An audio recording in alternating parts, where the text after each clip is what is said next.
Hi, I'm Priyanka Vergadia, and in this episode of Deconstructing Chatbots, we will continue to help the Pugs team extend their single flow agent into a multi-flow agent that can handle not just orders, but also returns.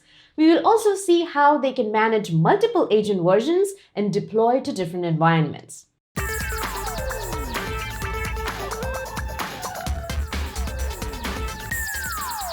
Before we dive into the console, let's lay out the use case requirements first. Most of Pug's customer requests are of three types: orders, returns, and exchanges. Each of these requests have their own conversational twists and turns and three different teams that manage those.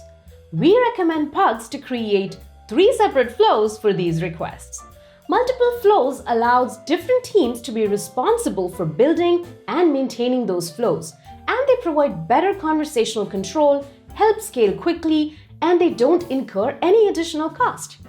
We already created the order flow in the previous episode. If you haven't watched it, it is linked below. Stop and watch that one before continuing here, because this is going to be the extension of that episode.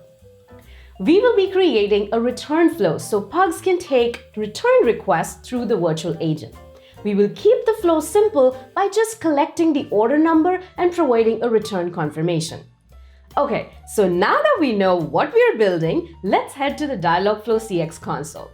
Let's continue working in our Pugs project. Add two flows to it for return and exchange. In our return flow, at the start page, we define our transition route to order.returnIntent, which will understand the user's intent.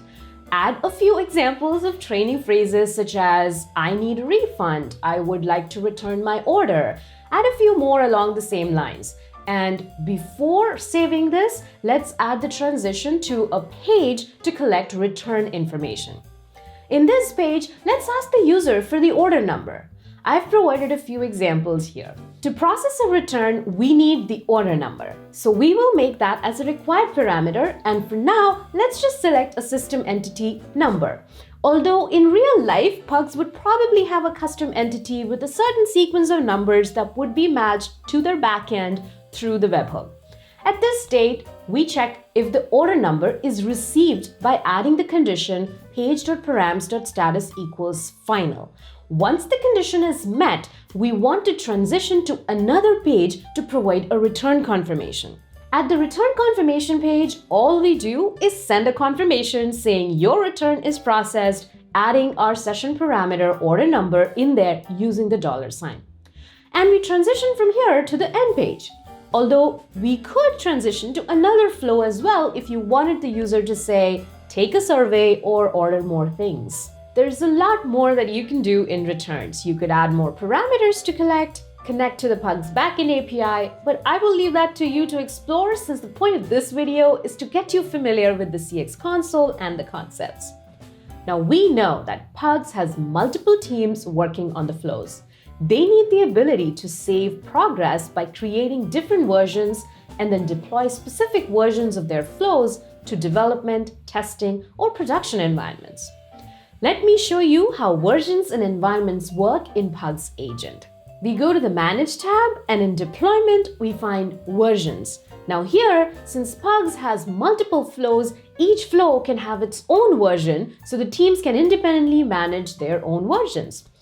Versions are immutable snapshots of the flow data and associated agent data like intents, entities, webhooks, pages, route groups, and a lot more. Now, if we click on a flow here, let's say return, create a version, give it a name and description, and give it a few seconds to become ready. And if we want to use this version, then we can just load it in our drafts flow by clicking on this button. But let's make another version so we can actually see these changes. Say in this new version, we made a change to our entry dialog. Then go to the versions and load our previous version. We see that the change we made is not there anymore because we are now working in an older version. So that's how versioning works in CX. Now, as a best practice, Pugs obviously wants to separate their production and development environments to make sure the development can keep going while production is stable.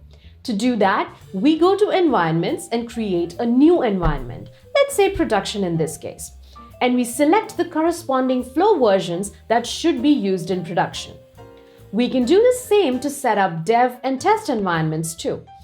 Now, once environments are set up, make sure you're testing things in the right environment. In the simulator, you can select the environment and the corresponding flow. If you're using the API, pass the environment ID in the URL like this. Otherwise, it uses the default environment, which is your draft flow.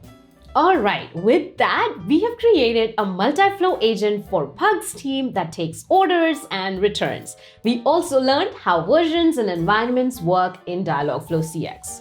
Now it's your turn. Design the third exchange flow for Pug's team and share your experience with me in the comments below.